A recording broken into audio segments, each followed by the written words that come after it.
Assalamualaikum warahmatullahi wabarakatuh. Pernahkah kita membayangkan makhluk yang bersumpah akan menyesatkan seluruh keturunan Adam, makhluk yang tak pernah lelah menggoda manusia siang dan malam, akhirnya menundukkan kepala dan berkata, "Aku kalah." Bukan di hadapan nabi, bukan di hadapan malaikat, melainkan di hadapan seorang manusia biasa. Sebelum kisah ini dimulai, mari luangkan sejenak untuk mendukung channel ini.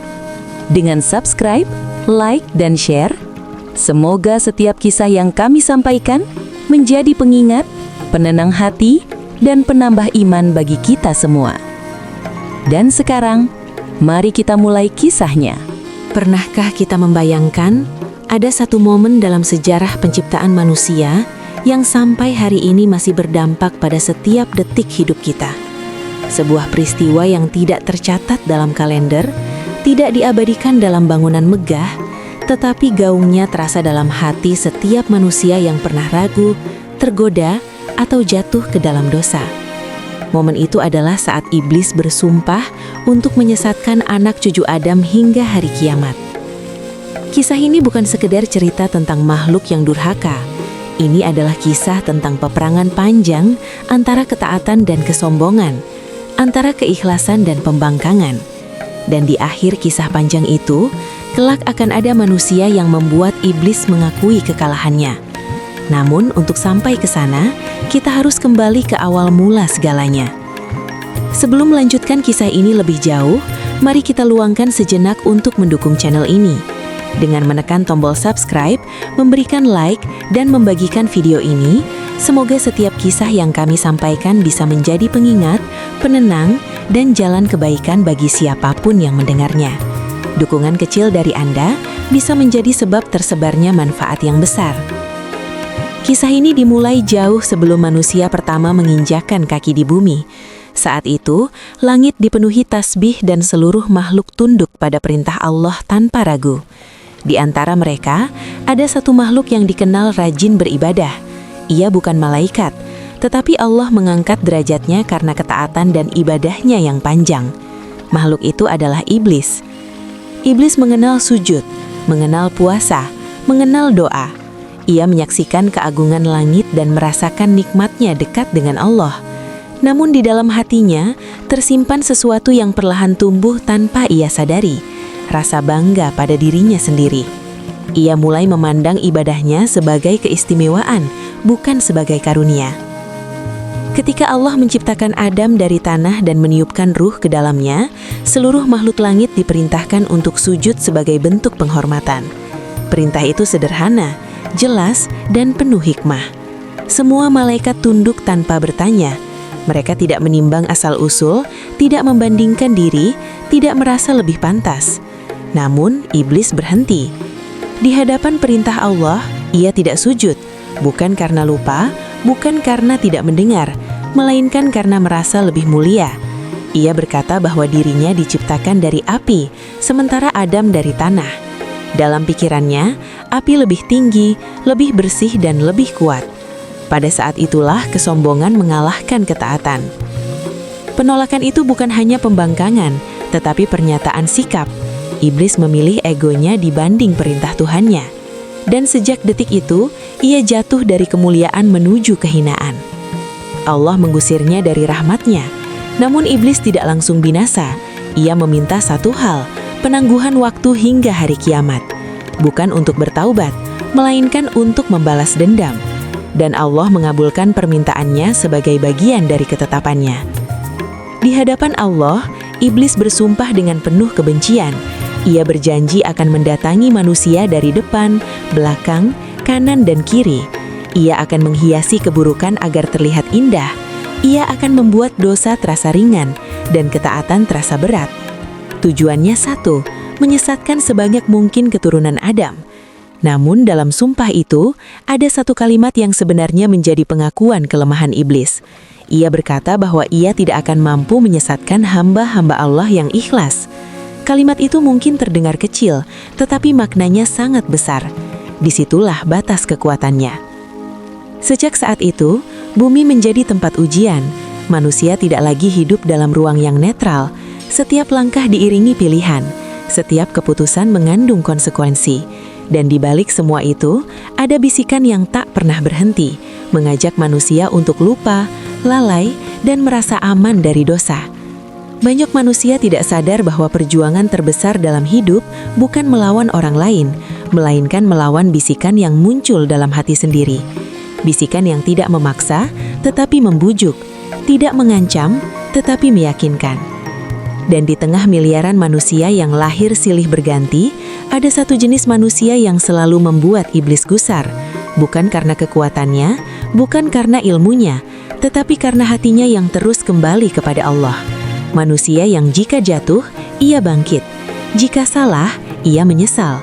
Jika tergoda, ia mengingat Tuhannya.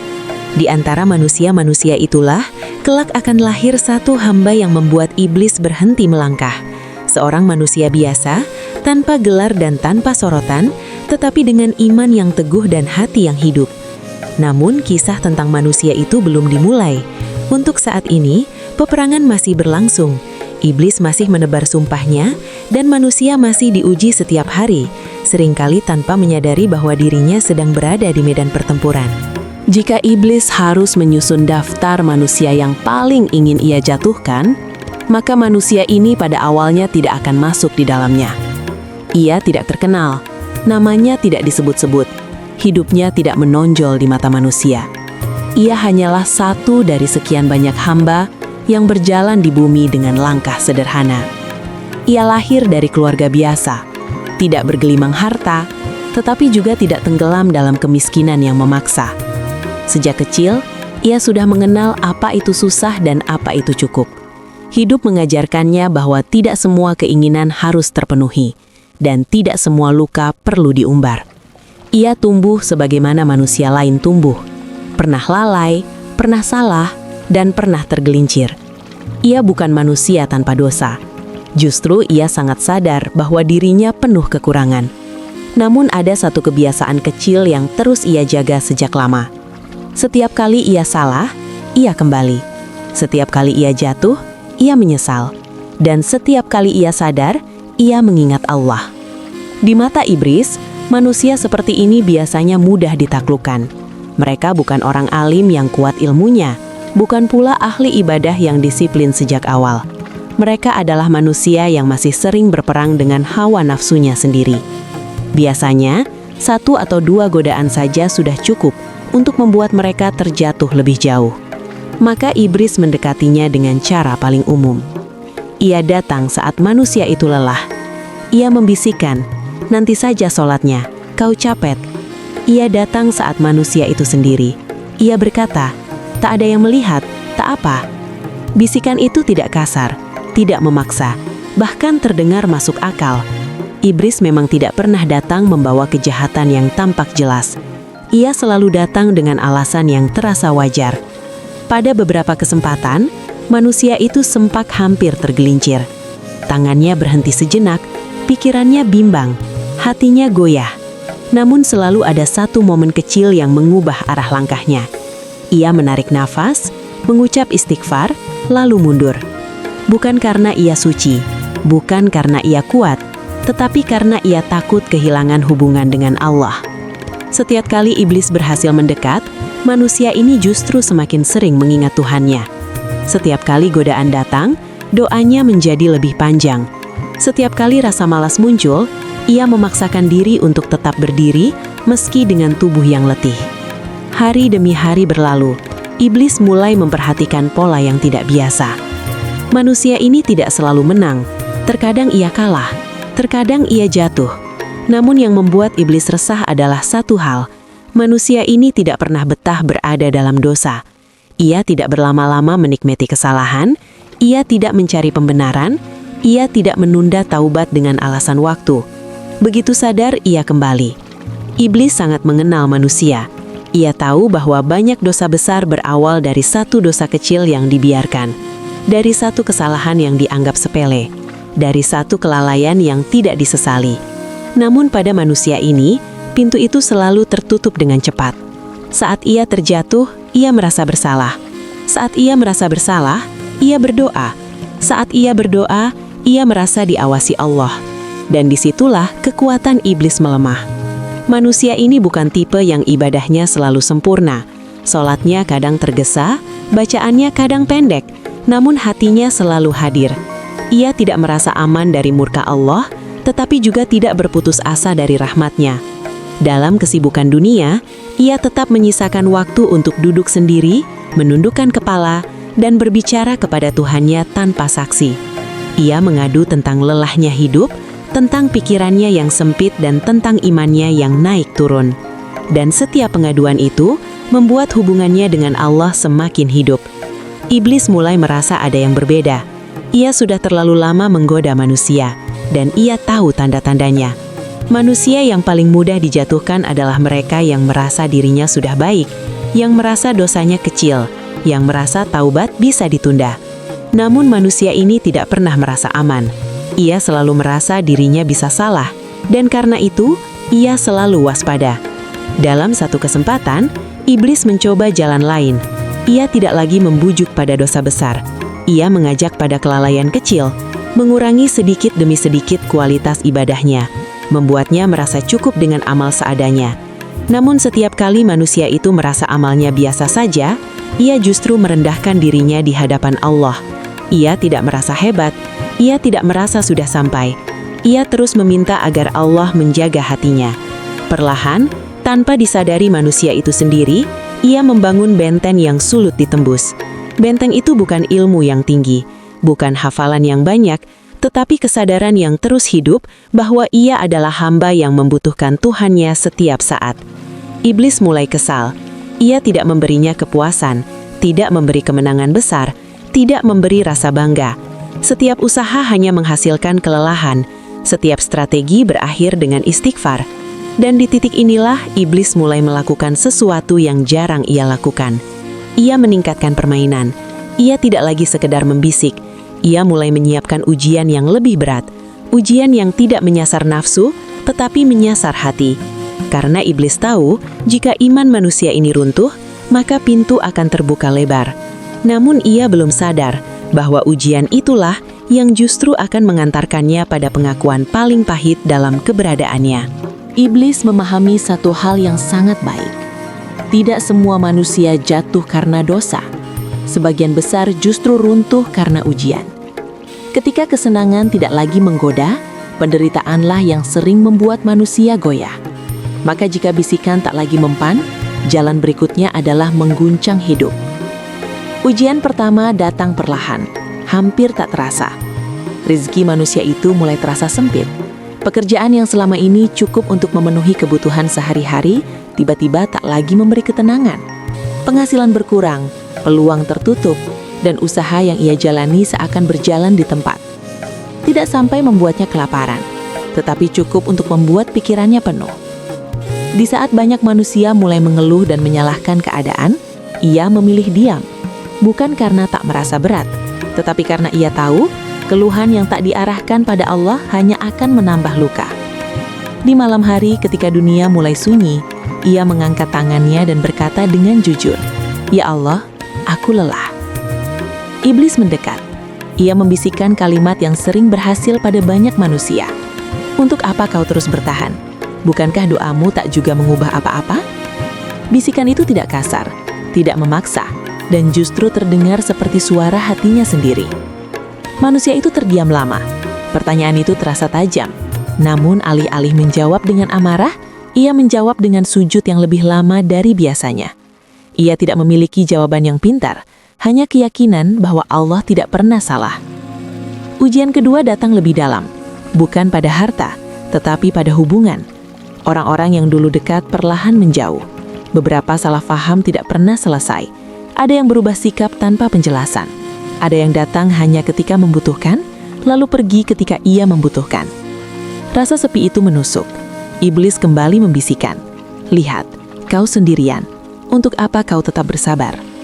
Manusia itu menelan rasa sesaknya. Ia belajar menerima bahwa tidak semua kebersamaan harus abadi. Ia belajar bahwa kehilangan manusia seringkali adalah cara Allah mengajarkan ketergantungan yang lebih murni kepadanya. Ia menangis, tapi tidak marah. Ia sedih, tapi tidak putus asa. Dan setiap air mata yang jatuh semakin memperkuat ikatannya dengan Allah. Iblis mulai merasa tidak nyaman. Ujian yang biasanya menjatuhkan manusia justru membuat manusia ini semakin tenang. Bukan karena ujian itu ringan, tetapi karena hatinya mulai terbiasa bersandar pada sesuatu yang tidak bisa runtuh. Lalu datang ujian yang paling berat, kehilangan. Seseorang yang ia cintai dipanggil Allah lebih dulu.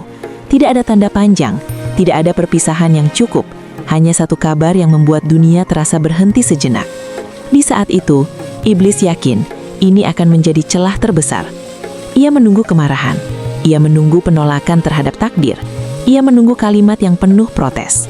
Namun yang ia lihat hanyalah manusia itu duduk lama, memandangi tanah, lalu mengucapkan, "Innalillahi wa inna ilaihi roji'un." Suaranya bergetar, tapi tidak memberontak. Hatinya hancur, tapi tidak membenci Allah. Malam itu sujudnya terasa lebih berat, air matanya lebih banyak, doanya lebih panjang. Ia tidak meminta agar takdir diubah, ia hanya meminta agar hatinya dijaga. Dan di sanalah sesuatu yang jarang terjadi mulai terlihat. Iblis mulai kehabisan arah. Ia menyadari bahwa manusia ini tidak menjadikan nikmat sebagai alasan bersyukur semata, dan tidak menjadikan musibah sebagai alasan menjauh. Dalam senang, ia ingat Allah. Dalam susah, ia lebih ingat Allah. Tidak ada kondisi yang membuatnya berpaling sepenuhnya. Ujian demi ujian seharusnya melemahkan iman, tapi pada manusia ini, ujian justru menyaringnya. Yang tersisa hanyalah ketergantungan yang jujur kepada Allah. Ia tidak lagi beribadah karena berharap dunia berubah cepat. Ia beribadah karena ia sadar hanya itulah tempat ia bisa pulang. Iblis berdiri jauh, mengamati dengan rasa yang semakin asing. Ia mulai menyadari sesuatu yang tidak ingin ia akui, bahwa kekuatannya sangat terbatas pada manusia yang tidak menjadikan dunia sebagai sandaran. Manusia ini tidak kebal dari rasa sakit. Ia terluka, lelah, dan sering merasa tidak sanggup. Namun setiap kali hampir jatuh, ia memilih untuk tidak sendirian. Ia memilih untuk kembali mengingat Allah. Dan di titik itulah, iblis mulai merasakan ketakutan yang selama ini jarang ia rasakan. Bukan takut pada manusia itu, tetapi takut pada hubungannya dengan Allah. Karena selama hubungan itu hidup, semua pintu yang ia siapkan akan tertutup satu persatu. Namun kisah ini belum selesai. Masih ada satu momen yang akan menjadi penentu, satu pertemuan batin yang membuat iblis akhirnya mengucapkan kalimat yang paling ia benci. Ada satu waktu yang selalu menjadi momok bagi iblis. Bukan siang yang sibuk, bukan malam yang ramai, tetapi saat dunia benar-benar sunyi. Ketika manusia lain terlelap, ketika suara hiruk-pikuk menghilang, dan hanya tersisa hati yang berbicara dengan Tuhannya. Waktu itu adalah sepertiga malam terakhir. Pada malam itulah manusia ini terbangun, bukan karena alarm, bukan karena mimpi buruk, tetapi karena hatinya gelisah tanpa sebab yang jelas. Tubuhnya lelah, matanya berat, namun ada dorongan halus yang membuatnya bangkit dari tempat tidur. Ia berwudu dengan air yang dingin. Setiap tetesnya terasa menyentuh kesadaran. Lalu ia berdiri menghadap kiblat, di ruangan sederhana tanpa hiasan, tanpa saksi, tanpa niat pamer. Hanya ada ia dan Allah. Iblis datang, seperti biasa. Ia membisikkan alasan yang paling sering berhasil. Tidurlah kembali. Allah Maha Pengampun. Tidak perlu memaksakan diri. Bisikan itu lembut, seolah penuh kasih. Manusia itu terdiam sejenak. Tubuhnya memang ingin kembali rebah, namun hatinya menolak. Ia memilih untuk tetap berdiri, bukan karena merasa kuat, tetapi karena merasa membutuhkan. Takbirnya lirih. Bacaan sholatnya tidak panjang, namun setiap ayat terasa keluar dari hati yang remuk namun jujur. Ia tidak meminta dunia. Ia tidak meminta jalan yang mudah. Ia hanya berkata, "Ya Allah, jangan Engkau jauhkan aku darimu." Di sujud terakhir, air matanya jatuh tanpa ia sadari. Bukan tangis yang meledak-ledak, tetapi tangis yang dalam. Tangis seorang hamba yang sadar bahwa ia tidak punya siapa-siapa selain Allah.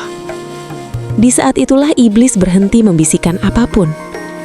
Untuk pertama kalinya, ia tidak menemukan celah. Ia tidak bisa memanfaatkan lelah, karena lelah itu justru menjadi alasan manusia ini mendekat. Ia tidak bisa memanfaatkan rasa sakit, karena sakit itu justru membuat doa semakin jujur. Ia tidak bisa memanfaatkan rasa sepi, karena sepi itu diisi dengan zikir. Iblis memandang dari jauh. Ia melihat seorang manusia yang tidak merasa suci, tidak merasa hebat, dan tidak merasa aman. Manusia yang datang kepada Allah dengan penuh kekurangan, namun tanpa kepura-puraan. Dan disitulah kesadaran pahit itu muncul. Iblis ingat sumpahnya sendiri. Ia pernah berkata bahwa ia tidak akan mampu menyesatkan hamba-hamba Allah yang ikhlas. Selama ini ia menganggap keikhlasan sebagai sesuatu yang jarang dan rapuh. Namun malam itu, ia melihatnya dengan jelas. Keikhlasan bukan tentang banyaknya amal, tetapi tentang kejujuran hati. Tentang datang kepada Allah bukan karena ingin dipuji, tetapi karena benar-benar membutuhkan. Manusia ini tidak pernah berkata bahwa dirinya lebih baik dari orang lain. Ia bahkan sering merasa dirinya paling lemah. Namun justru dari sanalah kekuatannya lahir. Ia tidak menggantungkan imannya pada perasaan, tetapi pada keputusan untuk terus kembali. Di tengah keheningan malam, iblis menyadari sesuatu yang sangat ia benci. Semua tipu dayanya runtuh di hadapan satu hal sederhana: taubat yang tulus dan hubungan yang hidup dengan Allah. Tidak ada amarah dalam dirinya, tidak ada teriakan, hanya keheningan yang panjang. Keheningan seorang makhluk yang sadar bahwa ia telah kalah di medan yang paling ia kuasai. Bukan karena manusia itu sempurna, tetapi karena ia tidak pernah berhenti kembali. Iblis tidak lagi mendekat malam itu. Ia tidak lagi membisikkan keraguan. Ia mundur perlahan, membawa pengakuan yang tak pernah ia ucapkan dengan lisan, tetapi ia akui dalam kehinaan. Bahwa ada manusia yang tidak bisa ia sentuh. Bahwa ada hati yang tidak bisa ia kuasai. Pagi datang seperti biasa. Matahari terbit tanpa tanda. Burung-burung kembali berkicau dan dunia berjalan sebagaimana mestinya. Tidak ada suara dari langit yang mengumumkan kemenangan. Tidak ada manusia yang tahu apa yang telah terjadi di malam sebelumnya. Dan manusia itu pun menjalani harinya seperti hari-hari lain. Ia bangun, bersiap, dan kembali menghadapi hidup dengan segala kesederhanaannya. Namun ada satu hal yang berubah. Meski hampir tak terlihat, hatinya menjadi lebih tenang. Bukan karena masalahnya selesai, bukan karena ujiannya hilang, tetapi karena ia tidak lagi merasa sendirian dalam menjalaninya. Ia telah merasakan kedekatan yang sulit dijelaskan dengan kata-kata. Iblis tidak sepenuhnya pergi. Ia tidak pernah benar-benar berhenti. Namun langkahnya menjadi jauh lebih hati-hati. Ia tidak lagi mendekat dengan percaya diri. Ia tahu bahwa setiap bisikan yang ia lemparkan berpotensi berbalik menjadi zikir. Setiap godaan bisa berubah menjadi doa. Manusia ini tetap manusia. Ia masih bisa lelah. Ia masih bisa lalai. Ia masih bisa jatuh dalam kesalahan kecil. Namun kini, jarak antara kesalahan dan taubatnya semakin pendek. Ia tidak membiarkan hatinya lama-lama gelap. Ia memahami satu hal penting. Iman bukanlah keadaan yang statis, melainkan perjalanan yang harus terus dijaga. Maka ia tidak pernah merasa telah sampai. Ia tidak pernah merasa aman dari godaan. Dan justru dari kewaspadaan itulah kekuatannya tumbuh. Dalam kesehariannya, ia tidak berubah menjadi sosok yang berbeda di mata orang lain. Ia tetap sederhana, tetap rendah hati, dan tetap berjalan di jalurnya sendiri. Ia tidak bercerita tentang malam-malam panjangnya. Ia tidak mengungkit air mata yang pernah jatuh di sajadahnya. Karena ia tahu, hubungan paling kuat dengan Allah adalah yang tidak dipamerkan. Di saat manusia lain sibuk mencari pengakuan, ia justru sibuk menjaga keikhlasan. Di saat dunia menuntut pembuktian, ia memilih untuk fokus memperbaiki niat. Ia belajar bahwa kemenangan sejati bukanlah ketika musuh mengaku kalah, Tetapi ketika hati tetap tunduk, iblis mengamati dari kejauhan, dan untuk pertama kalinya, ia memilih untuk tidak terlalu mendekat. Bukan karena manusia ini kebal, tetapi karena ia telah menemukan batas yang tidak bisa ia lewati. Batas itu bernama keikhlasan. Iblis bisa menggoda manusia yang merasa dirinya baik. Ia bisa menjerat manusia yang merasa dosanya kecil. Ia bisa menipu manusia yang merasa taubat bisa ditunda.